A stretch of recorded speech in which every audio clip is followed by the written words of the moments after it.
चलो यार, hi, good morning everybody. Good morning. Okay, let's start with our foundation वाला related topic. लाया foundation book लाया. Okay, चलो give the heading as theory book में लिखेगा.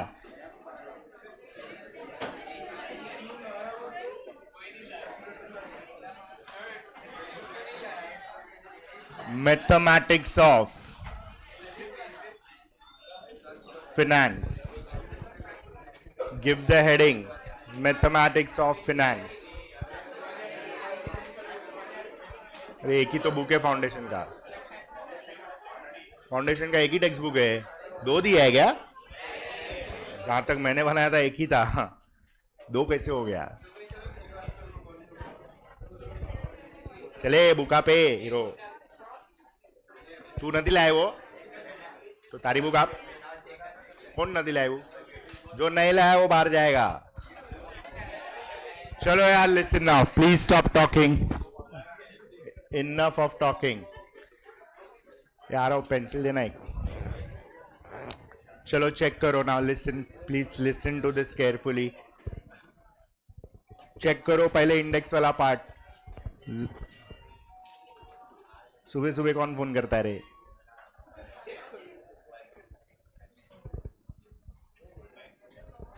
चलो settle down fast. Check your index page. ना listen,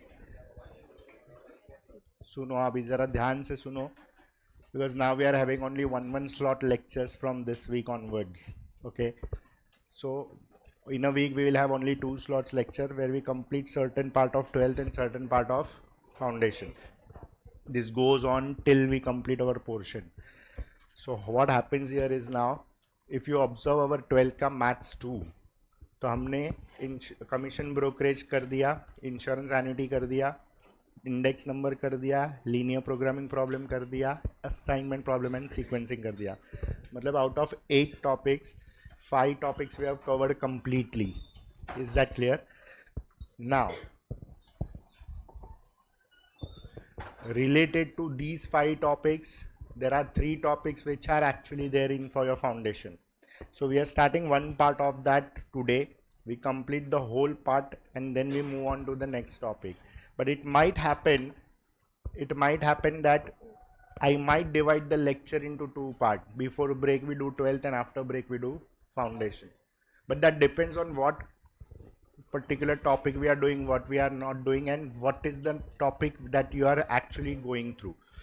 Once I go to maths 1, I repeat once again, it will take me 2 months to complete the set of topics, minimum 2 months.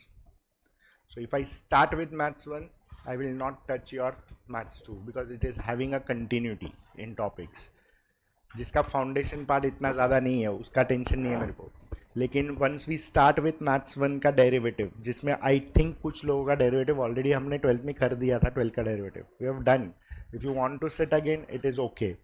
If you are not setting again, तो जिनका 12th का और 11th का base derivative बाकी है मैं उनको अलग से करवा देगा. Will not waste time. कैसे करवाना हो मेरे पे छोड़ दो. Is that clear? But if everybody wants to sit derivative again, तो फिर पूरा लेक्चर में ही साथ में ही चालू करेंगे, वही नोट्स लिखेंगे, वही सब कुछ करेंगे. That is choice is yours. अभी नहीं, फिलहाल जब भी मैं स्टार्ट करेगा तभी I will give you a choice. And I am trying to keep that part in such a way कि तुम्हारा टर्मिनल एग्जाम होएगा या यूनिट टेस्ट होएगा कॉलेज में, तो वैसे भी तुमने आता है, तो we can do it in that part. But that I will manage. Secondly, यहाँ पे जो भी टॉपिक्स है चेक करो. इंडेक्स पार्ट चेक करो. Now, if you observe properly, mathematics of finance is your 4th topic. Okay, फिर 6th topic, 5th topic and 7th topic. 5th, 6th, 7th, ये तीनों टॉपिक 11th रिलेटेड है जो हमने already वो जूना book में कर दिया है. But will do it again in this book. Is that clear? Finally हमारा जो पर्पस है, इवन 15th टॉपिक probability, 17 में correlation, this we have already done in 11th standard का book along with foundation, but we again do it but these topics will be our at the later part of the stage. Is that clear? Yes or no? हाँ, एक minute बेटा. अरे कौन है सब बच्चे अंदर. कौन सा आईडी पे है? अरे कौन सा आईडी पे है? सब अंदर है इधर. अभी तो मैंने वो भी नहीं रखा है. पासवर्ड भी कितना इजी है मालूम है? No, how dare you don't concentrate on that password.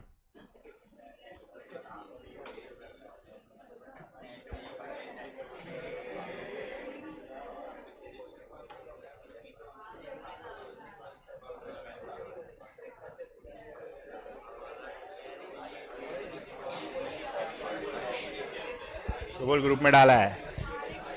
अरे कितना इजी. मीटिंग आईडी भी ऐड करो, वो भी मैंने कितना इजी रखा है. और पासकोड भी कितना इजी है. तुम्हारे 12th में कितने सब्जेक्ट्स है? 12th में इधर जो पढ़ते हो वो कितने सब्जेक्ट है? 4. First is which is the most important subject? Accounts. उसके टीचर का नाम क्या है? नहीं, इनिशियल. टाइम टेबल में ए लिख के आता है कि हाँ. फिर which is the next important subject? हाँ, इनिशियल. फिर इको. बोलता हूं मैं भाविन को, रुक. Initial and last is OC. Initial. हाँ, तो ये चारों का initial is the passcode. Check कर लो. ये फिक्स है यार. अरे हर टाइम थोड़ी अलग अलग रखेगा है. फिर जब भी लॉ चालू होएगा तो पासकोड थोड़ा चेंज हो जाएगा या ऐड हो जाएगा. मालूम है? हाँ, गुड मॉर्निंग. चलो anyways, listen now. Wait, please listen. Now there are certain topics which is purely foundation, which we'll do it now only. Will not wait for our 12th portion to get over, because उसके कुछ concepts connected concepts है जो 12th के chapter के साथ है. Like for example, statistics में 14 topic देखो. It is measures of central tendency and इसमें से तुमने कौन सा किया 11 में? Dispersion. लेकिन central tendency नहीं किया है. तो we will do that topic dispersion, then we shift on to correlation and regression, and इसमें से regression is in your 12th. So we'll plan it accordingly so that we are very smooth in executing everything. But it may happen, सुनो ध्यान से, it may happen कि maths 1 का जो integration वाला part है, जो 3 टॉपिक है, उसमें से अपना 2 टॉपिक या 2.5 टॉपिक हुआ रहेगा और तुम्हारे टर्मिनल एग्जाम में वो लोग साला तीनों डाल देगा. तो वो तीनों जाने दो, फर्क नहीं पड़ता है. डोंट पैनिक, क्योंकि मैथ्स 2 अपना काफी कवरेज हो चुका है. Is that clear? My purpose is to do this in a very systematic manner so that you don't find बोलते हैं ना हे वायर कि इधर भी पढ़ो, ये भी पढ़ो, वो भी पढ़ो. ऐसा नहीं होएगा. बहुत ज्यादा कंटाल आएगा. जो मैं बोल रहा हूँ ना कि 2-2.5 महीना मुझे लगेगा इंटीग्रेशन वाला सेट करने के लिए, उसमें अपन बीच में LR करते रहेंगे, because LR is the most simplest of all. Is that clear? LR is logical reasoning.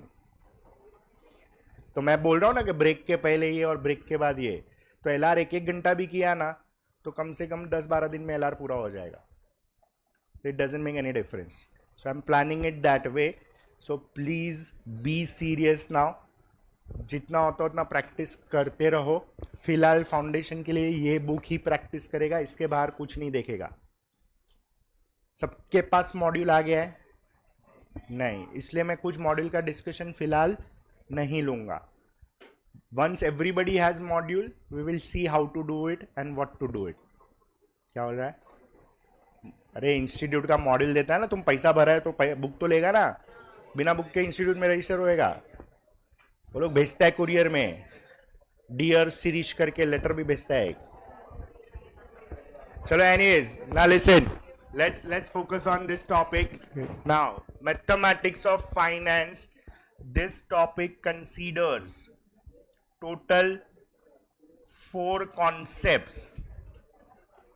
One is simple interest. other is compound interest, third is annuity, and the fourth important part is application of annuity. Is that clear? हाँ हाँ हाँ, तो मैं क्यों मजा थोड़ी कर रहा है मैं इधर. Leak theory that actually it should be different, तो इजी होता है पढ़ने के लिए. now you know how to study, so you decide how you are comfortable. My still suggestion will be same theory and solutions book will be different, क्योंकि इसमें solution में क्या होएगा मालूम है, कुछ MCQ तुम सीधा बुक में ही मार्क करेगा, क्योंकि उसका solution है oral होता है, तो तुम्हारा सीक्वेंस में solution होने ही नहीं वाला है many a times. So it is better to maintain theory different and solution different, is my suggestion. बाकी तुम्हारा मर्जी, पढ़ने तुम वाले हो. चलो now listen. Now why we are starting with this topic? Because इसका annuity part 12 का हो चुका है. चल फटाफट चल, आजा सेटल, बैठना, चल फटाफट. कौन है पीछे? कौन है पीछे? तेरे पीछे कौन है? तो दरवाजा कौन बंद करेगा अभी? उस दिन तूने ऐसा बोला था, है ना पीछे. चलो एनीवेज, now listen, सुनो. We are starting with this topic because 12th related ये part हमारा हो चुका है. Is that clear? So while doing annuity, we will again revise the 12 concepts. Only difference is, नहीं यार ऐसा नहीं होता है.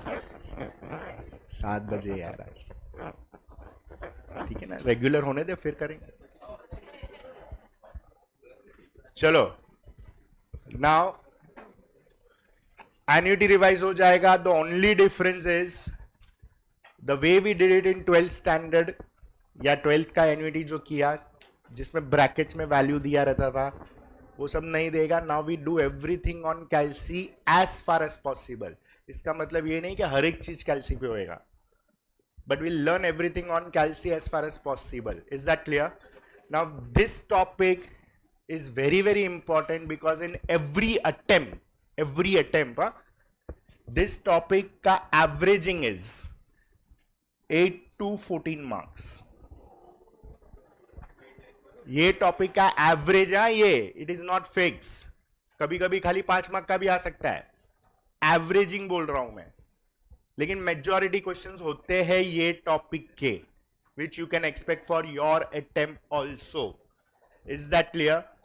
इसका सबसे important part is application of annuity, जिसके कुछ कॉन्सेप्ट्स लिटरली डेप्थ में जाके हम लोग पढ़ेंगे, लेकिन कुछ कॉन्सेप्ट्स ऐसे हैं जो फॉर्म्यूलेटेड है. फॉर्म्यूलेटेड मतलब सिर्फ फॉर्मूला डालो, सॉल्व करो, आंसर आ जाएगा, लेकिन उसका डेप्थ नहीं है, क्योंकि उसका डेप्थ लाने के लिए दूसरा 10 कंसेप्ट पढ़ना पड़ेगा जो तुम्हारा इंटर लेवल पे आने वाला है. But as of now we focus only on formulation. आया, फॉर्मूला डालो, स्कोर करो, 1 mark confirm. Is that clear? Yes और no? Okay, now we start with simple interest first. What is simple interest? Simple interest क्या होता है? Interest charged on principal for an duration at R rate of interest. तो इसका definition लिखना नहीं है अपने को कुछ भी, लेकिन इसके फॉर्मुलेशंस ऐसे लिखेंगे कि हम कैलकुलेशन डायरेक्ट कर सके. तो चलो, give the first heading as simple interest.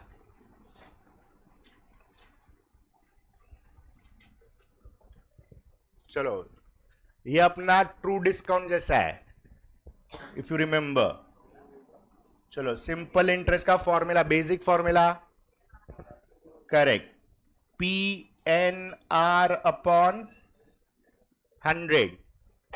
लेकिन मॉड्यूल में इसका फॉर्मूला दिया है PIT, तो ये तुमको मालूम होना चाहिए. You write it as ICAI module, PIT. What is the difference? N is replaced by T, which is number of years, and I is nothing but R upon 100. Is that clear?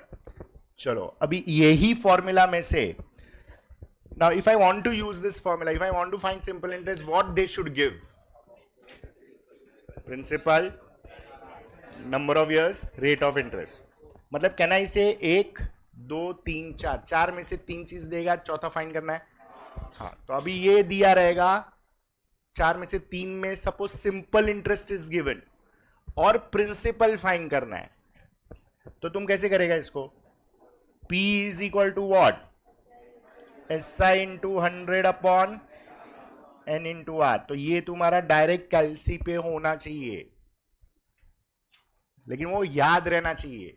तो फिलहाल लिख के रखो, simple interest है into 100 करो, divide by number of years and divide by R. 2 बार नीचे N और R है तो 2 बार डिवाइड करने का. Is that clear? Same way अगर मुझे R फाइंड करना है तो क्या आएगा? Upon P into N. And same way N find करना है तो SI into 100 upon P into R.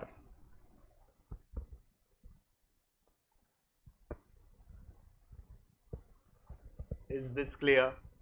एक ही फॉर्मूला में से बन रहा है, ये समझ में आ रहा है सबको? See we are writing this so that calci पे तुम डायरेक्ट अप्लाई कर सको and it will happen with practice. Clear? चल फिर next,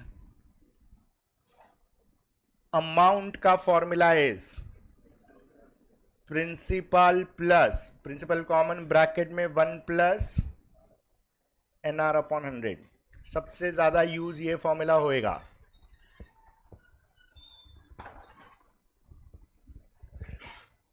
amount is principal common bracket में 1 plus NR upon 100. Is this clear?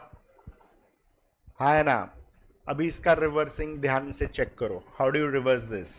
मतलब अगर तुमको अमाउंट दिया है और प्रिंसिपल फाइंड करना है तो ये क्या हो जाएगा? Principal is amount upon 1 plus NR upon, ये ब्रैकेट पूरा इधर शिफ्ट हो जाएगा. Is that clear?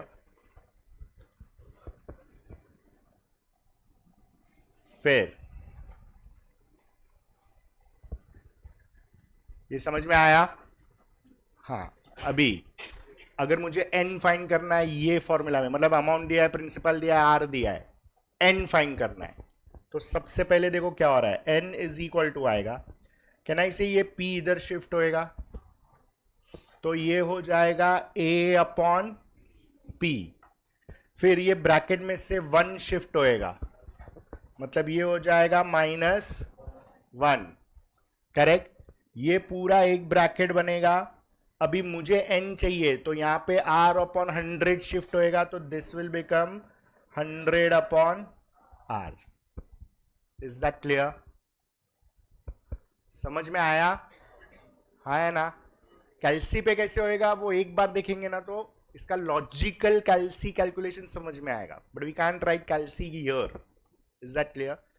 चलो अभी यही चीज R फाइंड करना है तो फर्क क्या आएगा? सिर्फ R is A upon P -1 into क्या आएगा? 100 अपॉन N. क्लियर? श्योर? अभी ये सब फॉर्मूला बाय हार्ट नहीं करने का. 2 याद रखो, 2 मेन फॉर्मूला. कौन सा? एक तो ये फर्स्ट वाला एंड दूसरा ये वाला. पूरा गेम ये 2 फॉर्मूला पे. Other formulas is only meant for shortcuts. Clear है? हाँ है ना? चलो next.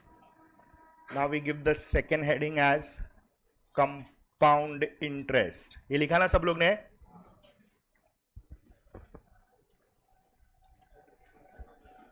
What is the difference between simple interest and compound interest?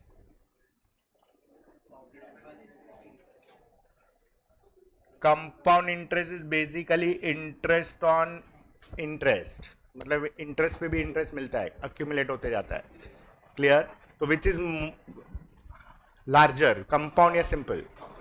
Always compound interest is bigger than simple interest in terms of amount. Is that clear? चलो इसका सबसे पहले main formula CI is equal to P bracket में 1 plus I raise to n minus 1. इसमें कभी भी R नहीं आएगा, इट इज ऑलवेज I. इसलिए तुम्हारा एन्युटी का हर एक कंसेप्ट में फॉर्मूला में 1 plus i raise to n या 1 plus i raise to minus n pattern था, because it is always based on compound interest. Market में कौन सा प्रिवेलिंग है, सिंपल या compound? It is always compound. Is that clear? Second, amount is, नहीं रुको, पहले प्रिंसिपल निकालो यहां से. प्रिंसिपल का फॉर्मूला आएगा compound interest upon 1 plus i raise to n minus 1.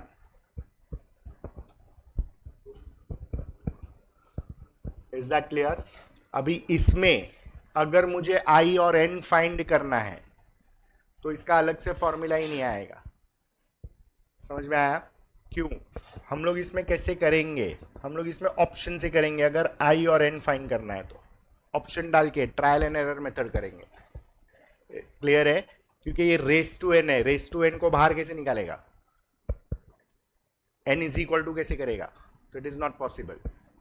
मतलब पॉसिबल है but better not to do it. It is a lengthy procedure. Rather option डालो, टैली करो. Is that clear?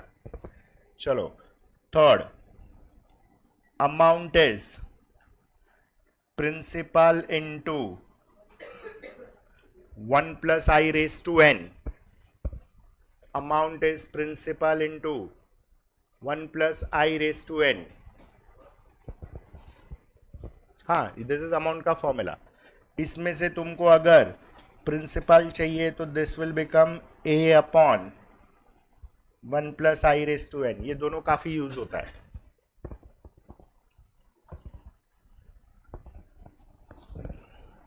चलो, इज दिस क्लियर?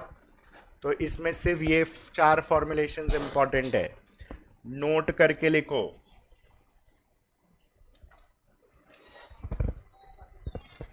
नोट करके लिखो. First point,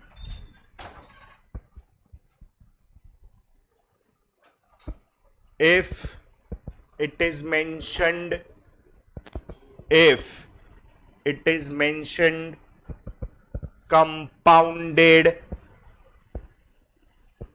if it is mentioned compounded half yearly, compounded half yearly, comma semi annually,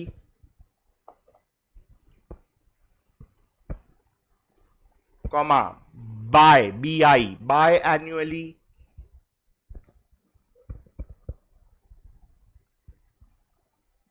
comma 6 monthly.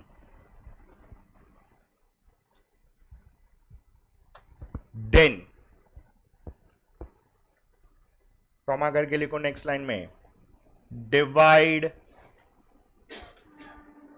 n by 2. नहीं, divide r by 2 आएगा. You can say it as i also. And multiply n by 2. ये हमने इसमें देखा था annuity में. Same way second one, if it is mentioned, if it is mentioned compounded quarterly,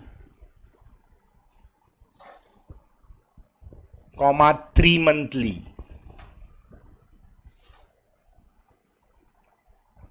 then divide I by 4 and multiply n by 4.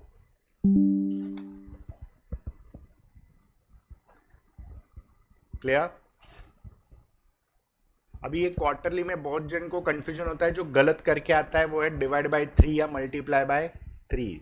3 महीना, quarterly मतलब 3 महीना, लेकिन पूरे साल में 3 महीना कितनी बार आता है? 4 बार आता है। So we are doing it by 4। Is that clear? ध्यान रखो। Now this is very important, third वाला मार्क करो। If the question is mentioning, if the question is mentioning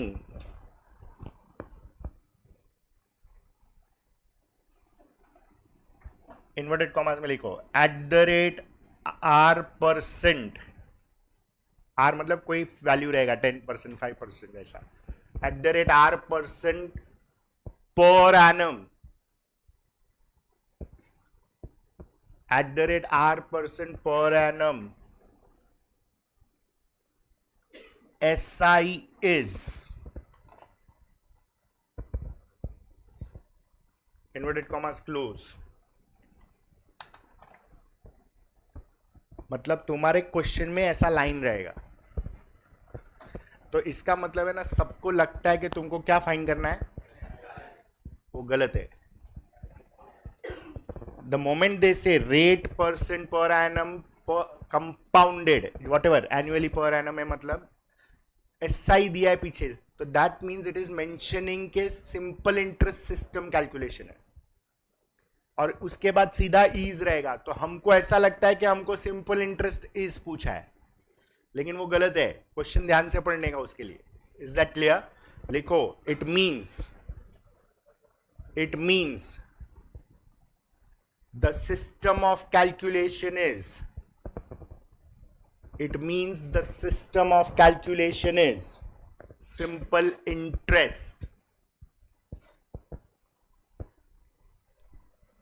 same note next line में, similarly if the question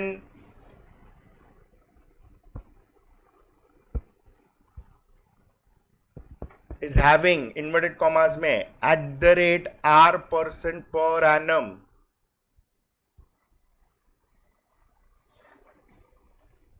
CI is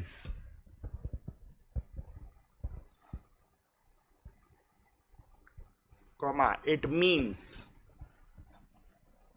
the system of calculation is compound interest। ध्यान रखो, in spite of writing this ये गड़बड़ होएगा, गाय गाय में पढ़ता public फटाफट करने के चक्कर में। Calculation is compound interest. And the last fourth note, if nothing is specified, if nothing is specified about simple or about SI or CI,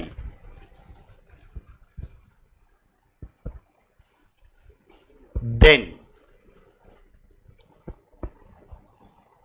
we should technically follow CI, we should technically follow CI, but in certain cases it may be SI, in certain cases it may be SI, full stop, continue करो। hence for safer side check both, hence for safer side check both, दोनों कर देने का, देख लेने का, option कोई एक का ही रहेगा हमेशा अगर ऐसा कंट्रोवर्शियल रहेगा तो। क्लियर है? यस और नो? चलो, we first focus on this, then we move on to annuity. Let's finish this part first. आ जाओ, चलो चेक करो तुम्हारा टेक्स्ट बुक में पेज नंबर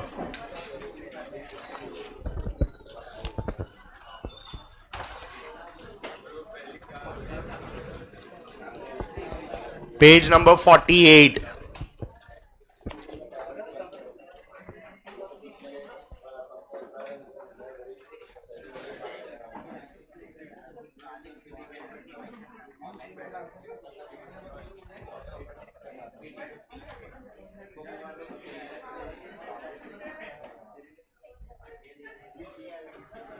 चलो page 48, it is called BTG, मतलब bridge the gap class work.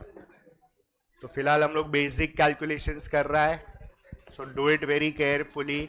Wherever possible you write, wherever possible you can do it on calci, but basic information तो लिखो. सम नंबर पता होना चाहिए कौन से कैलकुलेशन है. चलो लिसन नाउ.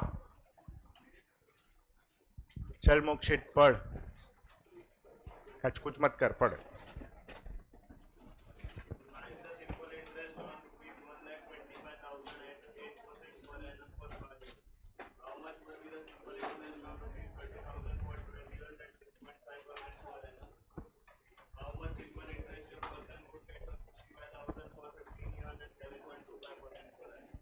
चलो मतलब इन शॉर्ट एक ही क्वेश्चन में 3 क्वेश्चन है. सबका प्रिंसिपल, रेट और number of years are different. तो लेट अस से फर्स्ट का फर्स्ट कैलकुलेशन में क्या पूछा है हमको. What is the first question asking? Find the simple interest on rupees 1,25,000 at 8% per annum on 5 years. तो डायरेक्ट ऐसा लिखो, सिंपल इंटरेस्ट इज P मतलब 1,25,000 into 8% into 5 years. कर दो कैलकुलेशन कैलसी पे डायरेक्ट. अभी टेक्निकली आगे सॉल्व ही नहीं करना चाहिए हमको, क्योंकि 4 ऑप्शन में से 50,000 पहला आंसर ऑप्शन ए में ही है. लेकिन फिर भी बाकी करके तो रखो, it will not take much time. Second sub question में प्रिंसिपल अमाउंट हमारा 30,000 है, into 6.5% 6.5% into 12 years. Please don't use mobile calci. कौन यूज कर रहा है? हाथ बिठाओ, ये वाले कैलसी पे हाथ बैठना चाहिए. Mobile calci is not proper. Don't use it. मैंने मैसेज भी डाला था, ब्रिंग कैलकुलेटर्स. नेक्स्ट टाइम नहीं, ये टाइम ही बोला था. एनीवे चलो, what's the answer this? 23,400 rupees. And the third one is 65,000 पे 7.25% for 5 years 15 years. चलो ये आ रहा है 70,687.5 मिल रहा है ये. चलो, is this clear? Any doubts? ऐसा इतना तो लिखो, सब कुछ कैलसी पे नहीं होता है. Choice is yours. फिर ढूंढेगा नहीं एग्जाम के वक्त किधर क्या लिखा है. चल नेक्स्ट पढ़ बेटा.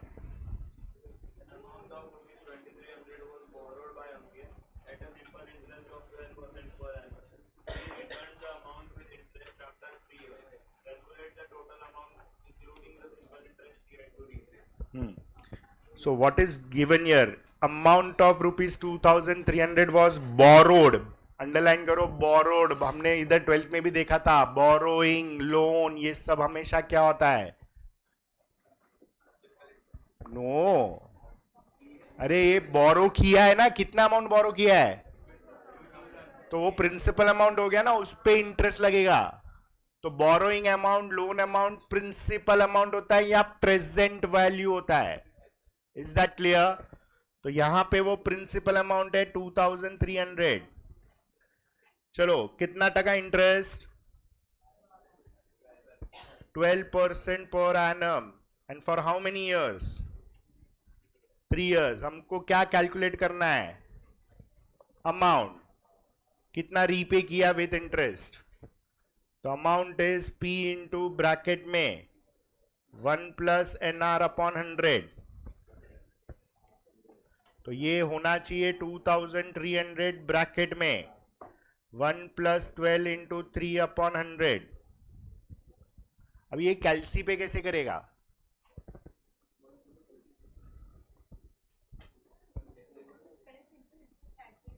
फिर ऐड करो.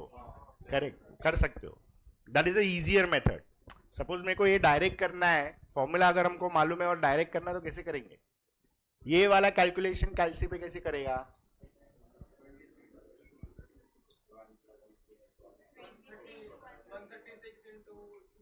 मतलब तुमने ओरली कैलकुलेट किया ना फिलहाल तो, okay that is correct, see that is perfectly correct, लेकिन थोड़ा कैलकुलेशन सीखो क्योंकि एन्युटी में काम आएगा। सुनो ध्यान से, कभी भी फॉर्मूला लिख के हम लोग सब्स्टिट्यूट करता है ना, तो उसमें हमेशा पहले ब्रैकेट पार्ट तुमको मिलना चाहिए। अभी ब्रैकेट पार्ट लाने के लिए है ना क्या करने का, नाउ सी अंडरस्टैंड दिस, चल फटाफट।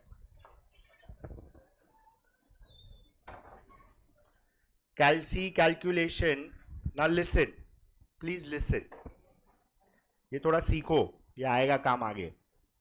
ब्रैकेट में पहले फ्रैक्शन वाला पार्ट लेके आने का, okay. Now what is fraction वाला पार्ट?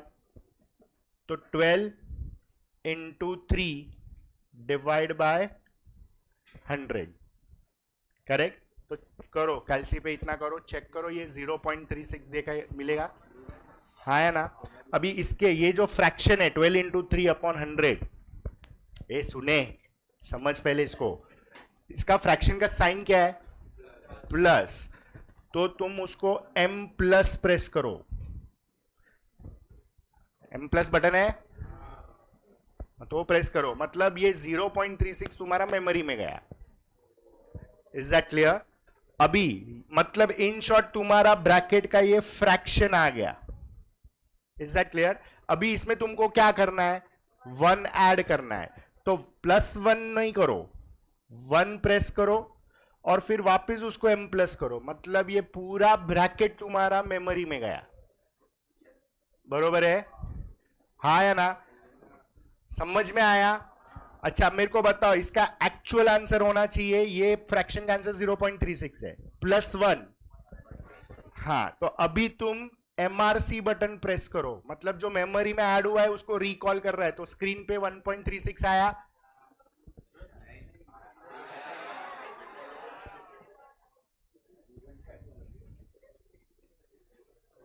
ये जो लिखा है वैसा प्रेस करते जाओ कैलसी पे, आया? 12 into 3 divide by 100 m plus 1 m plus, और फिर सीधा MRC प्रेस करो, आया 1.36। अरे +1 नहीं करना है, खाली 1 प्रेस करके m प्लस करो, जो लिखा है वैसा ही प्रेस करो, वैसे ही कैलकुलेटर कीज प्रेस करो। आया? यस और नो? अरे क्या नहीं आया, कुछ भी करता है। एक मिनट लिसन यार, ओ सुनो, if you talk like this it will not work. Listen, सबसे पहले ध्यान से सुनो, तुम्हारा कैलसी का स्क्रीन में ऊपर कहीं पे m लिखा है, पहले उसको क्लियर करो, 0 लेके आओ उसको, पहले वो m निकल जाना चाहिए। हुआ? निकला? हाँ, तो MRC प्रेस करो 2 बार, मतलब will you please stop talking. मतलब MRC 2 फंक्शंस के लिए यूज होता है, कुछ कैलसी में AC प्रेस करेगा ना तो मेमोरी निकल जाएगा, डायरेक्ट 0 आ जाएगा, सुन रहा है? कुछ कैलसी में MRC 2 बार प्रेस करेगा तो निकल जाएगा, that is called memory clean, मतलब मेमोरी में से निकल गया अभी सब, क्योंकि यार प्लीज यार रुकना भाई, नहीं आता है तो रुको। इफ तुम नया कैलकुलेशन मेमोरी में चालू कर रहे हो, तुम्हारा पुराना मेमोरी एडेड नहीं होना चाहिए, नहीं तो उसमें वो क्यूमुलेट होते जाएगा। So before you do the calculation, ये नहीं होना चाहिए स्क्रीन पे। Is that clear? तो उसको क्लीन करके फिर वापस कैलकुलेशन चालू करने का। अभी सुन ध्यान से, 12 प्रेस कर, 1 2, अरे MRC 2 बार प्रेस कर या AC प्रेस कर, करेक्ट। तो जब भी मैं बोल रहा हूं तो सुनो प्लीज. एनीवेज 12 फिर इनटू का साइन, फिर 3 डिवीजन का की 100 m प्लस प्रेस करो सीधा इज इक्वल टू नहीं. तो तुमको स्क्रीन पे 0.36 दिखा रहा है. फिर 1 का की प्रेस करो, फिर m प्लस सीधा. करेक्ट. अभी MRC प्रेस करो तो तुमको 1.36 दिखा रहा है. हा या ना? ओके. मतलब इन शॉर्ट तुम्हारा ये ब्रैकेट आ गया. तो हमेशा याद रखो कभी भी कैलकुलेशन में ब्रैकेट पार्ट पहले आना चाहिए, क्योंकि मेमोरी में यूज करता हम लोग उसको. इनटू अभी क्या करना है 2300. चेक करो आंसर बैठेगा सीधा.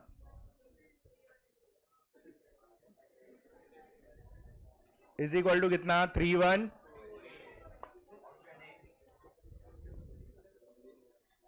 ये लिख के रखो प्लीज. समझ में आया? धीरे धीरे प्रैक्टिस होएगा मेमोरी की यूज कैसे करने का उसका. क्लियर है? इसके लिए कैल्सी चाहिए, मोबाइल कैल्सी पे नहीं होगा वो.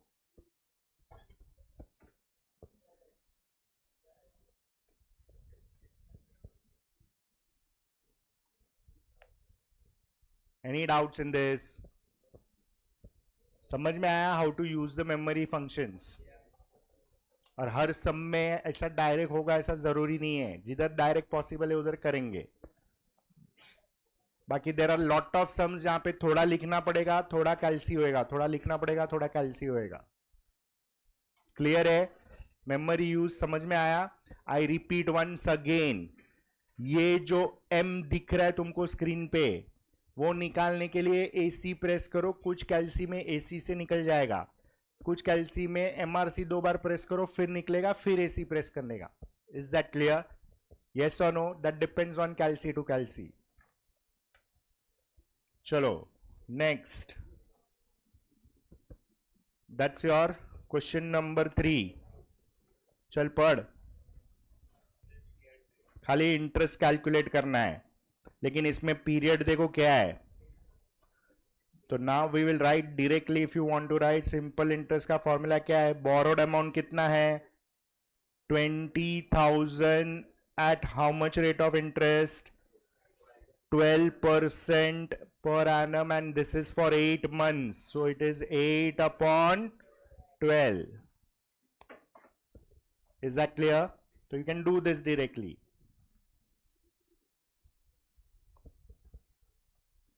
कितना आ रहा है? 1600.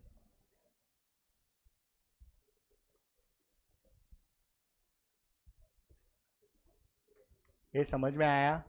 अभी वो कैल्सी समझा कि नहीं? अरे तुझे ही पूछ रहा हूं, तू इधर उधर झांक रहा था इसलिए पूछ रहा हूं. और तेरे बाजू वाली को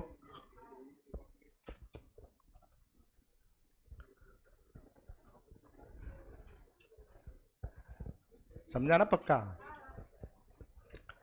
चलो 4th one.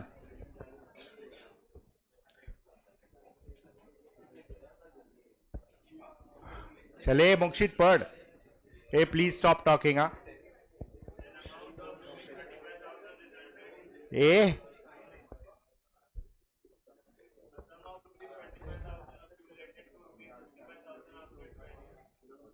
Shh. मतलब इधर फाइन क्या करना है? Rate of interest. तो what is 25,000? It is your principal amount. What is 55,000 amount? N is 12 years. They are asking you rate of interest, लेकिन वो लोग ने ये स्पेसिफाई किया है कि कौन सा सिस्टम है, सिंपल या कंपाउंड, कौन सा है वो स्पेसिफाई किया है नहीं. तो सबसे पहले सिंपल से चेक कर लेने का. ना हाउ डू यू चेक? हाँ आ गया तो सिंपल इंटरेस्ट, नहीं तो कंपाउंड इंटरेस्ट से भी करना पड़ेगा ना. Now how do you check? किधर दिया है? ओके तो स्पेसिफाई किया है तो सिंपल इंटरेस्ट का ही फॉर्मूला है. यस और नो?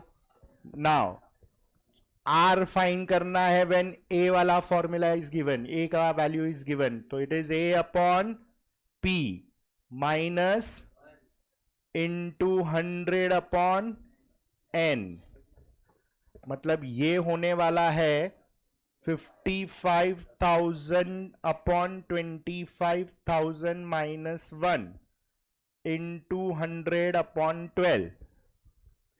तो ये तुम डायरेक्ट कर सकते हो कैलसी पे, 55,000 डिवाइड बाय 25,000 करो, माइनस 1 करो, इंटू 100 करो, अपॉन 12 करो।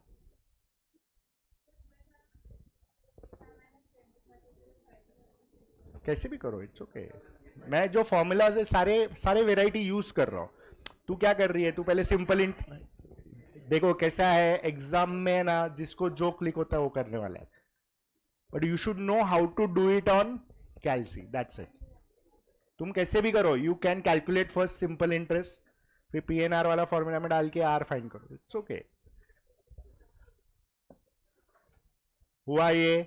तुम ऐसा भी कर सकता है, 25,000 into 12 into first option, that is first option क्या है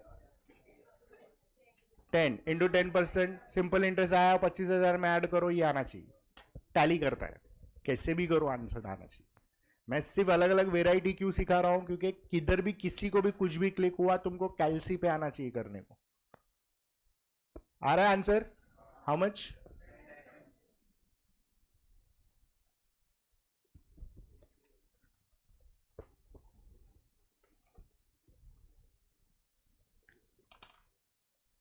चलो फिफ्थ वन पढ़ मोक्षित।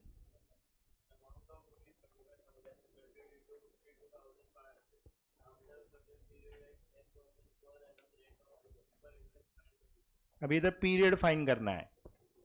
चलो, P is 35,000, A is 52,000, okay, rate is 10% per annum, हमको N फाइंड करना है। तो चलो, N is equal to A upon P minus 1 into 100 upon R।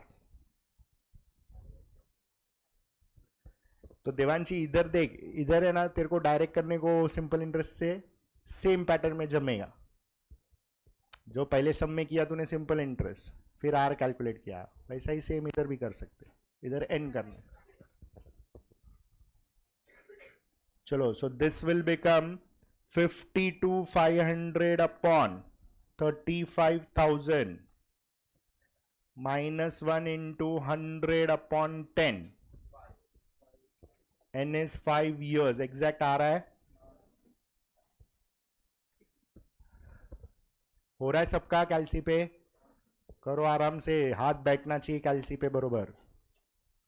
ये टॉपिक ऐसा है जो सबसे ज्यादा कैलसी पे यूज होने वाला है out of 18 topics of your foundation.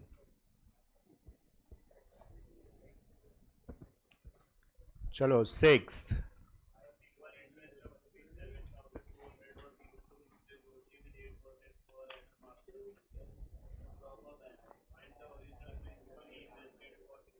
Correct, original principal find करना है। चलो, तो प्रिंसिपल का फॉर्मूला क्या था, simple interest into 100 upon n into r, याद है? चेक करो, यही लिखा है हमने। तो सीधा सीधा करो, सिंपल इंटरेस्ट ऑफ 7,200, तो 7,200 इंटू 100 फॉर 6 years एट 8%, तो डिवाइड बाय 6 डिवाइड बाय 8 करो, मतलब तुम कैलसी पे ऐसा करेगा 7,200 इंटू 100 डिवाइड बाय 6 वापिस divide by 8 is equal to, check करो कितना आ रहा है, 50।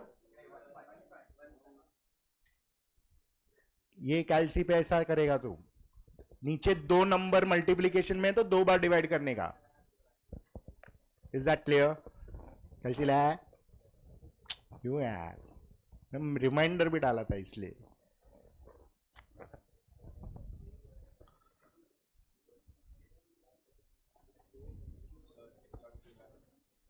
मैं ढूंढा ही नहीं है, एक 2 दिन दे यार, ढूंढने दे जरा। चलो हुआ ये। Next 7th।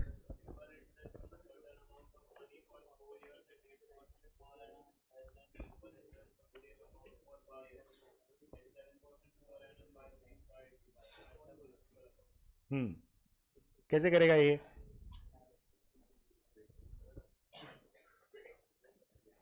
नहीं समझा,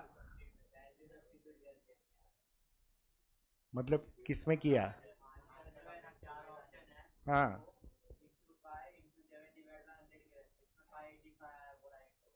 लेकिन माइनस करने का ना बेटा।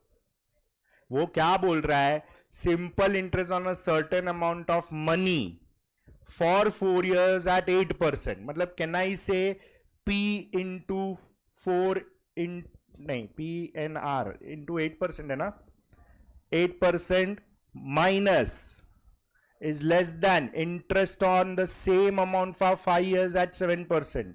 तो उल्टा आएगा, into 5 years at 7% minus P into 4 into 8%, is this difference is 585। Check करो, अभी ऑप्शन डाल के चेक करो, हर एक ऑप्शन में P तो सेम ही रहेगा। हाँ, तो अभी करने का कैसे?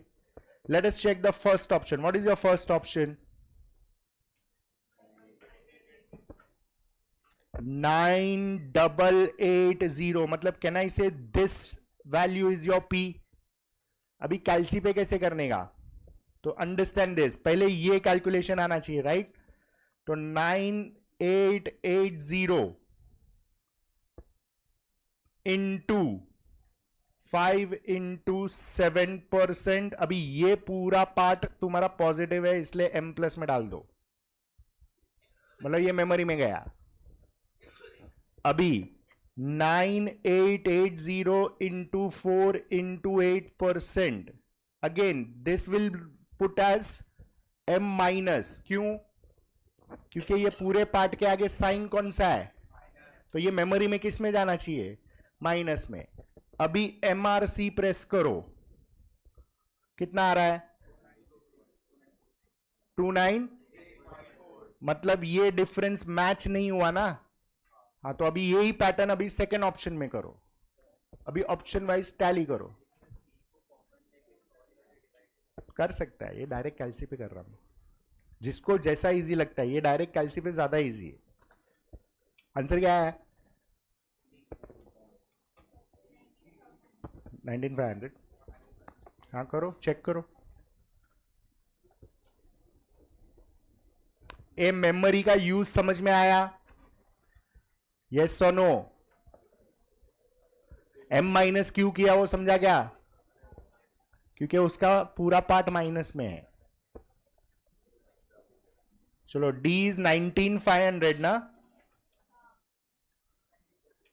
हाँ तो करो, चलो 19500 into 5 into 7% M plus 19500 into 4 into 8% M minus, और फिर MRC प्रेस करो। तो ये कितना मिल रहा है? 585 आ रहा है। मेमोरी क्लीन करके करो। ये आ रहा है क्या?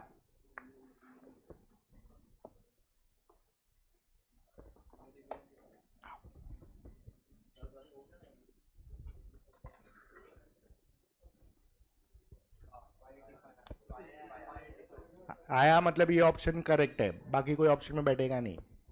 तो ये कैलसी पे फटाफट होता है। ये पहली बार सीख रहा है इसलिए टाइम लगेगा, धीरे धीरे वो फटाफट हो जाएगा। एंड फिर भी अगर तुमको फॉर्मूला में P कॉमन लेके जो तुम लोग कर रहा है वो करेगा तो भी आंसर आएगा। लेकिन उधर सॉल्विंग स्पेस कम होता है, उतना याद रखो फाउंडेशन पेपर में, क्योंकि उधर MCQ मार्किंग करना है खाली तुमको OMR शीट पे। आया सबको? चलो next.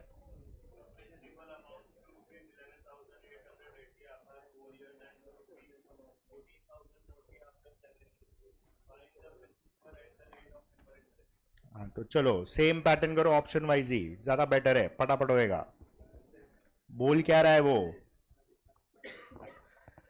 A principal amounts to 11,880 after 4 years and to 14,040 after 7 years.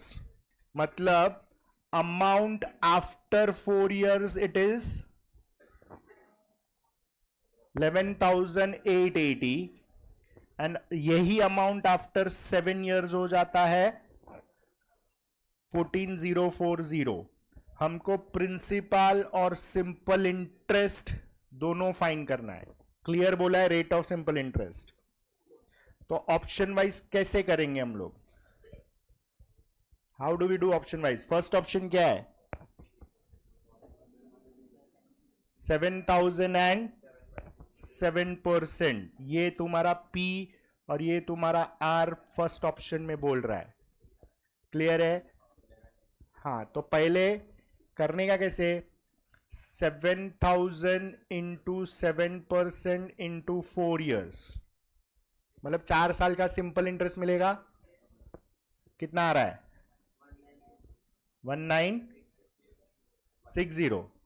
हाँ इसमें 7,000 और ऐड करेगा तो कैनाई से अमाउंट आएगा 8,960। This is not getting match with 11,880 क्योंकि 4 साल का अमाउंट ये आना चाहिए। क्लियर है? तो ये ऑप्शन नहीं है, खत्म, सीधा नेक्स्ट ऑप्शन पे जाओ। क्लियर? ऐसा टैली करो, किधर टैली हो रहा है क्या? ये 1960 क्या मिला? क्या मिला? What is that called as? हाँ no, this is principal into rate into n, PNR simple interest. उसमें प्रिंसिपल ऐड करेगा तो अमाउंट होता है। तो 7,000 वापस ऐड किया ना, कैलसी पे कर रहा है ना डायरेक्ट। समझ में आया? और टैली करो और बोलो कौन सा ऑप्शन बैठ रहा है? B. What is B option? 9,008%। चलो तो 9,000 इंटू 8% इंटू 4 ईयर्स, चेक करो ये कितना आ रहा है? 2,880। ये तुम्हारा सिंपल इंटरेस्ट हुआ, प्लस 9,000 प्रिंसिपल ऐड करो 11,880। ये 4 साल का अमाउंट मैच हुआ। अभी 9,000 इंटू 8% इंटू 7 ईयर्स चेक करो, ये कितना हुआ?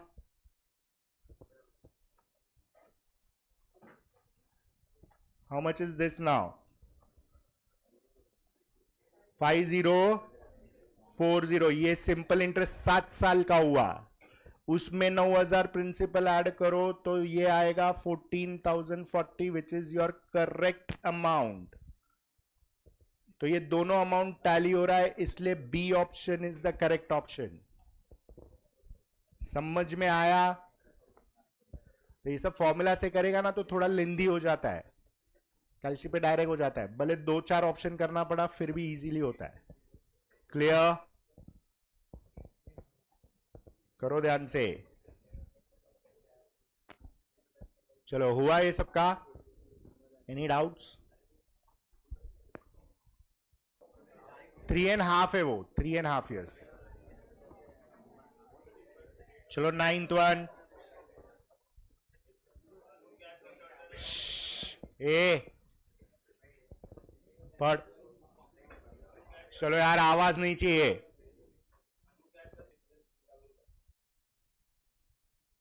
टेंथ हुआ क्या सबका? Everybody done with 10th? Zoom चालू किया? चलो 10th sum में he is saying John has borrowed 80,000 from his friend partly at 10% per annum and remaining at 12%. After 4 years he returned total amount with a total simple interest of 34,400. Find amount he borrowed at each of these rates. चलो total borrowing, total principal is 80,000. Is that clear? उसमें पहला principal उसने बोरो किया है 10% rate पे 4 साल के लिए. फिर सेकंड प्रिंसिपल उसने बोरो किया है 12% रेट फॉर 4 इयर्स और ये मिल टोटल प्रिंसिपल हो रहा है उसका 34,400. This is your total interest. This is the given situation. समझ में आया? उसने टोटल 80,000 बोरो किया है, लेकिन 80,000 में से थोड़ा पैसा उसने 10% पे लिया है और बाकी का पैसा उसने 12% पे लिया है और दोनों का सिंपल इंटरेस्ट उसने पे किया है टोटल 34,400. ऑप्शन डाल के टैली करो. वो ऑप्शन देखो जिसमें टोटल 80,000 आ रहा है. फर्स्ट ऑप्शन में टोटल 80,000 है. हाँ, तो पहले फर्स्ट ऑप्शन चेक करो. 50,000 and 10,000 is the principal which is P1 and P2. Sorry, check करो. 50,000 इंटू 10% इंटू 4M प्लस, फिर 30,000 into 12% into 4 years M plus, और फिर MRC चेक करो कितना आ रहा है. How much is this MRC?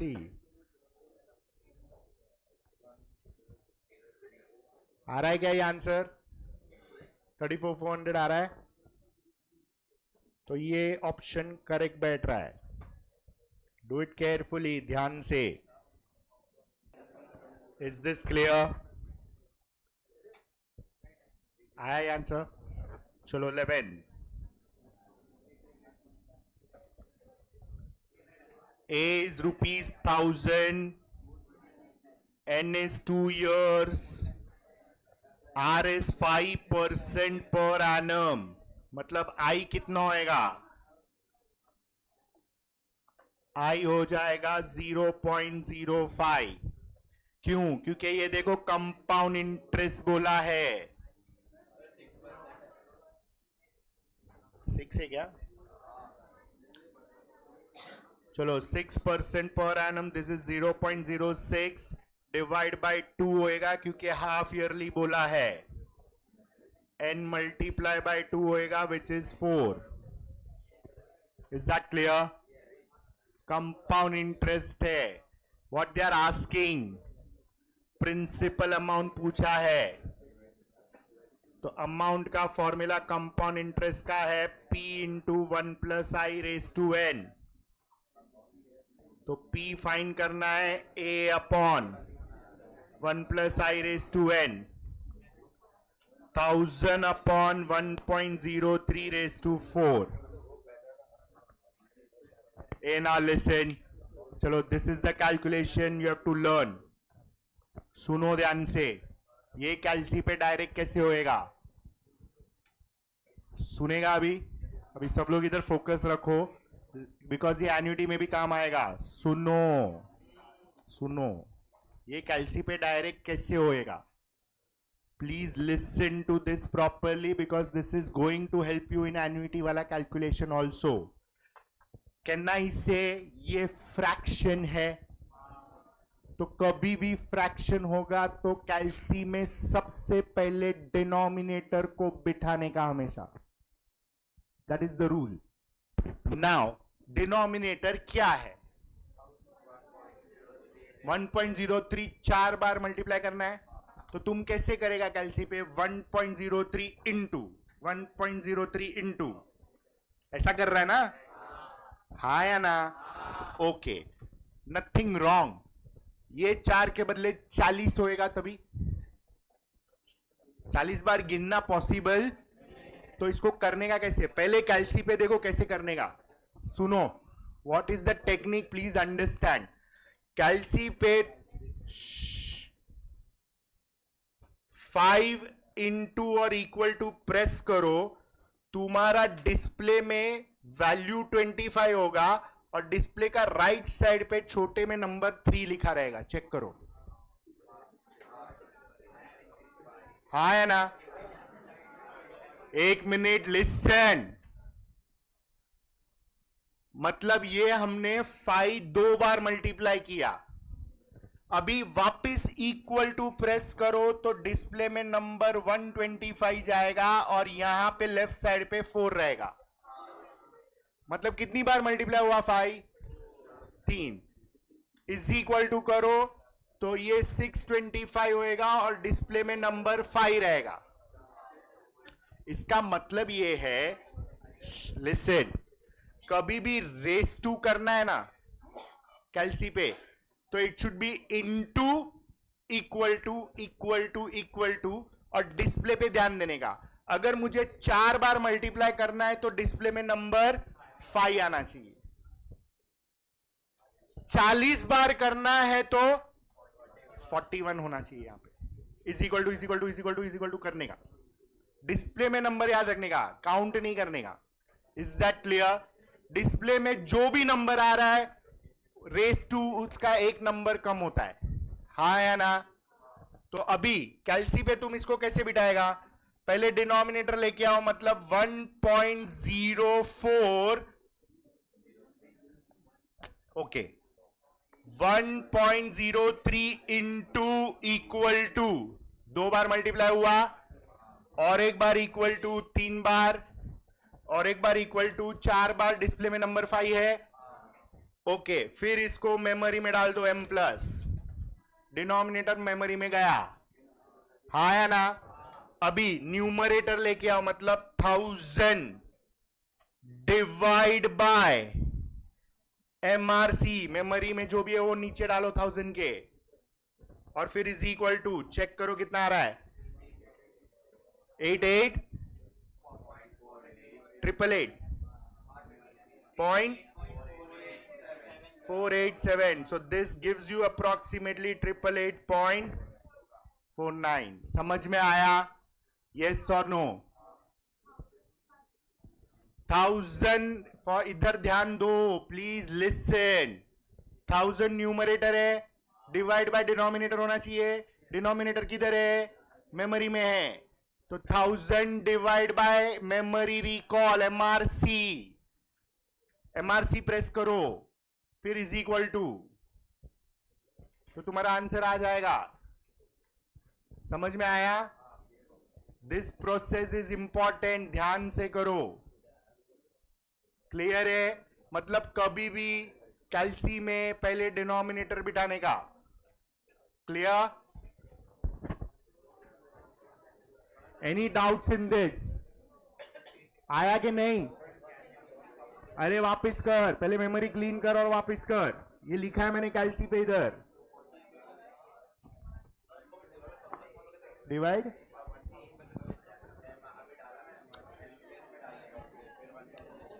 पहले मेमोरी में डाल, अभी वो मेमोरी में गया, अभी 1000 डिवाइड बाय MRC कर, 1000 is equal to,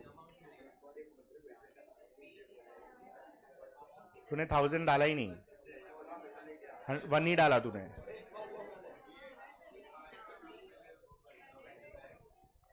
multiply equal to equal to equal to, हाँ अभी उसको हम M प्लस दे दे। डिस्प्ले में नंबर 5 मतलब 4 बार, हाँ अभी M प्लस 5 होना चाहिए। अभी 1000 divide by MRC, MRC is equal to, आया ये 888। ए लिसन यार, please listen. Any doubt in this calculation? आया सबको? यस और नो? हाँ राइट ही है, अमाउंट आगे पीछे रहेगा थोड़ा। Ah listen, please listen. What is the meaning of this? Understand that. ये कैलसी का कैलकुलेशन क्लियर है? अभी भी पूछ रहा हूं, एनीबडी हैविंग डाउट? लिसन, हम जो ये कर रहे हैं ना 5 इंटू और इक्वल टू, तो डिस्प्ले में नंबर 3 रहता है और आंसर 25 रहता है, बरोबर है? Now what is the meaning of this? Step number 3, ये फर्स्ट स्टेप, ये सेकेंड स्टेप, ये थर्ड स्टेप, फिर इक्वल टू ये फोर्थ स्टेप, लेकिन मल्टीप्लाई 3 बार ही हुआ, तो ये स्टेप नंबर होता है बेसिकली। तो अगर मुझे 40 80 है तो मुझे 41 स्टेप्स करने हैं, एक स्टेप ज्यादा करने का हमेशा। Is that clear? यस और no? Any doubts in this? Fine. Now you are completing 12 से लेके 15। हाँ तो ठीक है, will discuss and attempt yourself 1 का सारे क्वेश्चंस कंप्लीट कर रहा है तू। Clear? Will discuss in the next lecture. It's 8:30 already.